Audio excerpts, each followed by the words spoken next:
इधर दूसरी तरफ याना एक साइड कोने में खड़े होकर वाइन पी रही थी, पर हेनरी की नजर उस पर थी।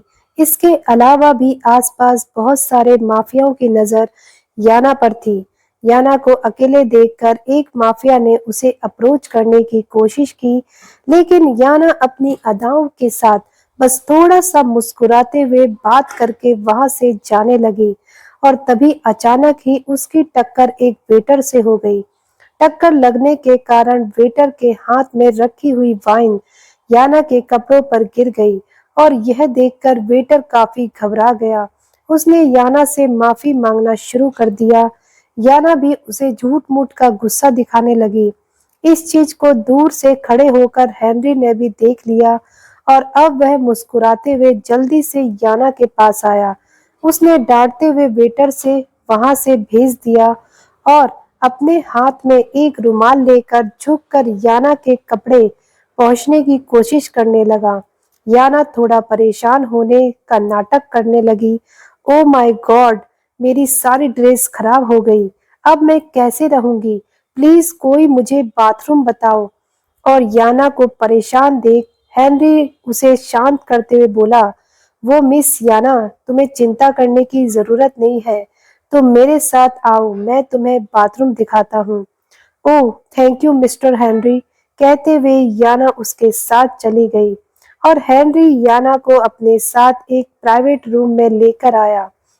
इस प्राइवेट रूम को देखकर याना को थोड़ा डर लगने लगा, लेकिन उसने अपने चेहरे पर यूं ही अदाओं वाली मुस्कान रखी थी। अब हेनरी उसे कमरे में लाते हुए बाथरूम की तरफ इशारा करते हुए बोला, मिस याना, यहाँ आप फ्रेश हो जाइए, मैं बाहर आपका वेट करता हूँ। कहते हुए हेनरी अपने चेहरे पर एक मुस्कान लेकर वहां से बाहर आ गया और याना बाथरूम में अपनी ड्रेस साफ करने चली गई। थोड़ी देर बाद याना अपनी ड्रेस साफ करके बाहर आई तो हेनरी इस कमरे के बेडरूम में बेड पर अपने सामने कुछ वाइन के गिलास और ड्रिंक लेकर याना का ही वेट कर रहा था। याना ने जब हेनरी को देखा तो उसे थोड़ा अजीब लगा। अब उसने हेनरी की मदद के लिए उसे थैंक यू कहा और वह वहां से जाने को हुई। तभी हेनरी ने उसे रोकते हुए कहा, मिस याना, आप बहुत ज्यादा ब्यूटीफुल हैं। मैंने आपकी मदद की, इसके बदले एक छोटा सा थैंक यू काफी नहीं है। मुझे लगता है हम दोनों को मेल जोल बढ़ाना चाहिए। क्यों ना हमारी पहली मुलाकात की खुशी में एक ड्रिंक हो जाए। मैं आपको अपने बारे में कुछ बताना चाहता हूँ और आपके बारे में बहुत कुछ जानना चाहता हूँ। याना हेनरी के इरादों को बहुत अच्छे से समझ रही थी, पर फिलहाल उसके दिमाग में कुछ और चल रहा था। वह भी हेनरी के सामने बड़ी ही अदाओं के साथ बैठकर अब उसके साथ ड्रिंक करने लगी। याना ने अपने होठों के पास वाइन लाकर उसकी एक सिप ली और तभी हेनरी उससे फ्लर्ट करने लगा। बातों ही बातों में याना ने अपनी झूठी वाइन हेनरी को पिलाना शुरू कर दिया। हेनरी भी फ्लर्ट करने के चक्कर में याना की झूठी वाइन आराम से पी गया और देखते ही देखते हेनरी अगले ही पल बेहोश हो गया, जो देखकर याना के चेहरे पर एक तिरछी मुस्कान आ गई। याना ने तुरंत ही अपने कपड़ों के बीच से एक रिमोट निकालकर हेनरी के पॉकेट से एक रिमोट निकाला और उसने रिमोट को एक्सचेंज कर दिया। अब वह एक नजर हेनरी को देखकर वहां से निकल गई। इधर दूसरी तरफ ए और बी वेटर और वेट्रेस की ड्रेस में होटल में आ चुके थे और अब वह किसी की नजरों में ना आए इसलिए दोनों अपने कानों में ब्लूटूथ लगाकर अलग अलग दिशा में थे। तभी बी ने कहा, ए, हीरा मेरे टारगेट पर है, वह सामने ही रखा है, लेकिन उसे लेजर लाइट प्रोटेक्ट कर रही है। इतने सारे लोगों के सामने से इसे उठाना बहुत मुश्किल है। मुझे पता है बी, और यह हम आसान काम करने भी नहीं आए। यहाँ हमें एक तीर से तीन शिकार करने हैं। पंगे तो बड़े होंगे ही। सबसे पहले हमें अपना पहला टारगेट सेट करना होगा। कहते हुए ए ने अपने हाथ से मोबाइल में एक मैप निकाला और उसे देखते हुए बी को बताया, हमें यहाँ से ग्राउंड फ्लोर पर जाना होगा। वहाँ एक सीक्रेट बेसमेंट है, वही हमारा पहला टारगेट है। कहते हुए ए चुपचाप सभी लोगों की आंखों में धूल झोंकते हुए सबको वाइन और ड्रिंक सर्व करते हुए वहां से निकल गया और उसके साथ साथ उसका पार्टनर भी धीरे धीरे उस जगह की तरफ आ चुका था। उस जगह पर काफी ज्यादा सिक्योरिटी थी, लेकिन ए ने पहले ही सारी प्लानिंग कर रखी थी। दोनों ही दीवार के पीछे छुपकर अपने हाथों में पहने हुए घड़ी में टाइम देखने लगे और अगले ही पल वहां उन सभी गार्ड की ड्यूटी चेंज हुई और इसी का फायदा उठाकर ए और बी ने एक एक गार्ड को खत्म कर दिया। अब दोनों ही बड़ी ही चालाकी से गार्ड की ड्रेस पहनकर उस जगह में गार्ड की तरह अलर्ट होकर खड़े हो गए और सही मौका देखकर उन्होंने अपने बगल वाले एक गार्ड को एक इंजेक्शन ठोक दिया और अगले ही पल उस गार्ड को अचानक ही दिल का दौरा पड़ने लगा। वह फ्लोर पर गिरकर तड़फने लगा। सभी गार्ड का ध्यान उस गार्ड की तरफ गया। सभी उसे संभालने लगे और इसी का फायदा ए और बी बड़ी ही चालाकी से उस बेसमेंट के अंदर दाखिल हुए। वह अपने साथ कुछ स्पेशल गैजेट लाए थे, जिसके कारण उस जगह के सीसीटीवी कैमरे को उन्होंने बड़ी आसानी से हैक कर लिया था। अब इस सीक्रेट गैजेट से उस जगह के लॉक को खोलने में भी कामयाब हुआ। इस जगह पर भी काफी हाई सिक्योरिटी ऑटोमेटिक लगे हुए थे, जो कि टेक्निकल थे, लेकिन ए और बी इन्हें हैक करने में महारथी थे। थोड़ी ही देर में वह दोनों अपने टारगेट के सामने खड़े थे। उन्होंने जैसे ही एक बहुत ही ज्यादा बड़े ट्रक बॉक्स को खोला, वह दोनों सामने का नजारा देखकर हैरान रह गए, क्योंकि उनके सामने एक, दो या 100, 500 नहीं, बल्कि लगभग 10 लाख सोने के बिस्किट थे। अब इतना सारा सोना देखकर अचानक ही बी की आंखें हैरानी से बड़ी हो गई। वह अचानक ही हैरान होते हुए जैसे ही चिल्लाकर कुछ कहने वाला था, तभी ए ने उसके मुंह पर हाथ रख दिया और उसे चिल्लाने से रोक दिया। अब ए अपनी आंखें निकाल कर बी को डांटते हुए बोला, पागल हो क्या? मरवाने का इरादा है? शांत रहो। अब ए की डांट सुनकर बी ने हैरान होते हुए कहा, अरे ठीक है, लेकिन यह तो सोने के बिस्किट हैं। मुझे तो लगा यहाँ पैसे होंगे, उन्हें ले जाना आसान होगा। यह इतने सारे सोने के बिस्किट हम कैसे ले जाएंगे? इसे ले जाने के लिए तो 4 ट्रक चाहिए और इसके बावजूद इतना सारा सोना यहाँ से ले जाना नामुमकिन है। और बी की हैरानी भरी बात सुनकर ए ने उसे शांत करते हुए कहा, तुम क्या पागल हो? तुम्हें क्या लग रहा है यहाँ इतने सारे पैसे होंगे? उस हीरे की कीमत तुम्हारी सोच से भी ज्यादा है। पैसे में कोई उसकी कीमत चुका नहीं सकता। उस हीरे के बदले कुछ इस तरह की ही स्मगलिंग डील मिलने वाली थी, या तो हथियार और असल बारूद या फिर बहुत सारा स्मगलिंग का सोना। यह सभी ब्लैक मार्केट है, यहाँ पैसे से डील नहीं होती। मास्टर ने मुझे इसके बारे में पहले ही बताया था और यह सोना हमें यहाँ से लेकर नहीं जाना, यह यहीं रहेगा। और एक ही बात सुनकर भी हैरान होते हुए बोला, व्हाट? तुम क्या पागल हो? अगर हम इसे यहाँ से नहीं ले जाने वाले थे तो यहाँ क्या करने आए हैं? या यह इतना सारा सोना देखकर इसके साथ सेल्फी लेने आए हैं? आखिर तुम्हारे दिमाग में चल क्या रहा है, बताओ मुझे। कहते हुए बी काफी परेशान था और तभी ए ने मुस्कुराकर कहा, तुम्हें बहुत जल्द पता चल जाएगा। अब ए ने इस सीक्रेट चैम्बर की दीवार में बने हुए एक छोटे से बटन को प्रेस किया। ऐसा होते ही दीवार के अंदर घुसा हुआ एक छोटा सा बोर्ड तुरंत ही बाहर निकला। बॉर्डर पर एक पंजे का निशान छपा हुआ था। उस पंजे के निशान के सामने कुछ बटन लगे हुए थे। ए ने उस बटन को प्रेस किया और अपनी आंखों के आई स्कैन को उस मशीन में अपलोड किया और ऐसा होते ही वहां एक बहुत ही बड़ा बेसमेंट खुल गया। उस बेसमेंट का साइज देखकर बी की आंखें हैरानी से बड़ी हो गई। अब उसने ए की तरफ देखते हुए हैरानी से पूछा, अरे यह बेसमेंट यहाँ कैसे और तुमने इसे खोला कैसे? और बी के सवाल पर ए ने मुस्कुराते हुए कहा, वह सब बाद में, पहले यहाँ जल्दी इस पूरे सोने को शिफ्ट करो। और ए के ऑर्डर्स को सुनते ही बी ने जल्दी से वहां रखे हुए उस बड़े से ट्रक बॉक्स को खाली करना शुरू कर दिया। बी की बेवकूफी को देखकर ए ने माथा पीटते हुए कहा, तुम पागल हो क्या? अगर एक एक करके इस सोने के बिस्किट को ऐसे खाली करोगे तो भी पूरी रात लग जाएगी और यह खाली नहीं होगा। हटो यहाँ से, तुमसे नहीं होगा।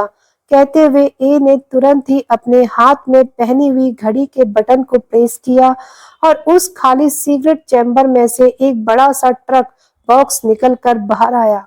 बी ने तुरंत ही वहां एक बड़े से ऑटोमेटिक गैजेट को लगाकर उस पूरे सोने से भरे हुए ट्रक बॉक्स को मूव करते हुए खाली चैम्बर में पहुंचा दिया और वहां से खाली बड़े बॉक्स को ए ने सोने की जगह वाली चैम्बर में रख दिया। यह नजारा देखकर अब दोनों के चेहरे पर मुस्कान आ गई। ए ने तुरंत ही अपने सीक्रेट चैम्बर को बंद किया और अब वह जल्दी से उस बेसमेंट से बाहर आए। तब तक उन्होंने देखा कि सभी गार्ड अपनी अपनी जगह पर खड़े हो चुके थे। अब इस जगह से निकलने के लिए उनका प्लान भी रेडी था। उन्होंने अपनी पॉकेट से एक छोटी सी शीशी निकालकर फ्लोर पर पटक दी और अपने नाक कान पर मास्क पहन लिया। कुछ ही सेकंड में वहां सभी गार्ड बेहोश हो चुके थे और अब इसी का फायदा उठाकर वह दोनों उस जगह से बाहर निकले। बी ने ए की तरफ देखते हुए कहा, आगे का क्या प्लान है? Target B. अब दोनों ही अपने चेहरे पर तिरछी मुस्कान लेकर वहां से निकले। थोड़ी ही देर में वह दोनों एक बहुत ही बड़े कमरे के पास आए। उस कमरे के अंदर से कई लड़कियों की रोने और चिल्लाने की आवाज आ रही थी। यह सुनकर दोनों के दिल को ठेस पहुंच रही थी। दोनों को काफी बुरा लग रहा था। बी ने ए से कहा, तुम रेडी हो? यह सुनकर ए ने हाँ में सिर हिलाया और अब वह एक साइड छुप गया। अब भी वहां के सिक्योरिटी गार्ड का गेटअप लेकर उस जगह से सिक्योरिटी गार्ड के बीच शामिल हो गया। अब उसने सामने का नजारा देखा तो उसका दिल दहल गया, क्योंकि वहां कई लड़कियों को बुरी तरह मारा और पीटा जा रहा था। इन्हें स्मगलिंग के लिए लेकर आया गया था और यह लड़कियां उनकी बात नहीं मान रही थी। जो गार्ड उन लड़कियों को पीट रहा था, बी ने तुरंत ही उसके पास जाते हुए कहा, सुनो सीनियर ऑफिसर, तुम्हें बुला रहे हैं। तुम जाओ, इन लड़कियों को मैं देखता हूँ। और बी की बात समझकर वह गार्ड वहां से चला गया और सही मौका देखकर ए ने आसपास के सभी सीसीटीवी कैमरे को हैक कर लिया और अब वहां खड़े सभी गार्ड को उसने इस लिक्विड गैस की मदद से बेहोश कर दिया और सही मौका देखकर उन दोनों ने सभी लड़कियों को उस कमरे से निकालकर आसपास बेहोश गार्डों के कपड़े पहना दिए। उन्होंने सभी लड़कियों को शांत रहने का इशारा किया और अब सभी लड़कियां किसी तरह बचते बचते होटल के एक साइड एरिया में आई और यहाँ से एक गटर का रास्ता निकल रहा था। ए के ऑर्डर पर बी सभी लड़कियों को उस गटर के रास्ते से लेकर होटल से बाहर की तरफ आया। बी के वहां से जाते ही ए अपने तीसरे फाइनल टारगेट की तरफ निकल गया। अब वह वहां से जा ही रहा था, तभी किसी गार्ड की नजर आसपास सभी गार्डों पर गई और यह देखते ही उसने तुरंत ही इमरजेंसी अलार्म ऑन कर दिया। यह अलार्म बजते ही सभी गार्ड में हफरा तफरी मच गई और उस एरिया में बाकी गार्ड भी आने लगे। अब पकड़े जाने के डर से वहां से तुरंत ही अपनी ड्रेस चेंज करने के लिए एक कमरे में घुस गया। उसके हाथ में इस वक्त उसका ब्लैक कॉस्ट्यूम था जिसे उसे वेयर करना था, लेकिन वह जैसे ही अपनी बॉडी पर पहने हुए यहाँ के गार्ड की ड्रेस के साथ मैच अपने चेहरे के मास्क और टोपी को हटाता है, तभी इस कमरे में मौजूद एक शख्स उसे पीछे से आवाज देते हुए बोला, who are you? What are you doing here? और इस आवाज को सुनते ही ए ने अपने हाथ में गन लेकर उसे लगभग एक्टिवेट करते हुए जैसे ही पीछे पलटकर देखा, उसकी आंखें हैरानी से बड़ी हो गईं और सामने खड़े शख्स की आंखें भी हैरानी से फैल गईं। तुम, कहते हुए वह शख्स जल्दी से एक-एक करीब आया। यह शख्स कोई और नहीं बल्कि युवान खन्ना था और अचानक अपने सामने युवान को देखकर एक काफी हैरान रह गया। इससे पहले कि युवान खन्ना उसके करीब आता, उसने जल्दी से अपनी फास्ट मूव दिखाते हुए अगले ही पल युवान को खुद से दूर झटका दिया और तुरंत ही उस कमरे से निकलकर कॉरिडोर में भागने लगा। युवान खन्ना अचानक उसके धक्का देने से खुद को संभाल नहीं पाया और अचानक ही वह फ्लोर पर गिर गया, लेकिन अगले ही पल वह अपनी जगह से खड़ा हुआ और हाई अलर्ट जारी करते हुए अपने बाकी सभी गार्डों को मैसेज देते हुए बोला, वह कॉरिडोर की तरफ भाग रही है, ब्लैक ड्रेस में, मुझे वह किसी भी कीमत पर चाहिए। कहते हुए युवान खन्ना ने जल्दी से कमांड दिया। इधर दूसरी तरफ ए तेजी से कॉरिडोर में इधर-उधर भाग रहा था, क्योंकि अब पूरे होटल में गार्ड एक्टिव हो चुके थे। अब ए के पास बचने का कोई और रास्ता नहीं था। वह यूं ही भागते हुए जल्दी से नीलामी वाली एरिया की तरफ आया और तुरंत ही वहां बिजली के शॉर्ट सर्किट पर अपनी गन से फायरिंग की। अचानक ही वहां बिजली चली गई। अचानक ही लाइट जाने से उस पूरे एरिया में हफरा तफरी मच गई। सभी माफिया और गार्ड अपने आप को प्रोटेक्ट करने लगे। इधर दूसरी तरफ क्रिश और राका याना की मदद से उस रिमोट कंट्रोल से वहां के लेजर लाइट को कंट्रोल को अपने हाथों में ले चुके थे और जैसे ही लाइट गई, बड़ी ही आसानी से उन्होंने असली रिमोट कंट्रोल की मदद से उस लेजर लाइट को धोखा देते हुए एक छोटे से मेगा रोबोट की मदद से बड़ी ही सफाई से वह हीरा चुरा लिया और उसकी जगह एक नकली हीरा रख दिया। और इधर लाइट के जाने से इसी बात का फायदा उठाकर एक किसी तरह बचते बचते गटर वाले रास्ते से होटल के बाहर गार्डन एरिया की तरफ निकला, लेकिन इससे पहले कि वह वहां से निकल पाता, अचानक ही उसे चारों तरफ से युवान खन्ना के बॉडीगार्ड ने घेर लिया। अब उसके सामने युवान खन्ना और जीवा दोनों ही खड़े थे और उसके चारों तरफ बॉडीगार्ड की गन पॉइंट पर ए था। सामने अपने दुश्मनों को देखकर ए की आंखें हैरानी से बड़ी हो गई। खबरदार, जो बिल्कुल भी मूवमेंट करने की कोशिश की, अपने हाथ ऊपर करके खड़े हो जाओ और हमारे पास आओ, कहते हुए जीवा ए के ऊपर गन पॉइंट करके खड़ा था। इधर दूसरी तरफ होटल के उस हॉल एरिया में जहां नीलामी होने वाली थी, वहां लाइट आ चुकी थी और अब सभी गार्ड आसपास प्रोटेक्शन देने लग गए।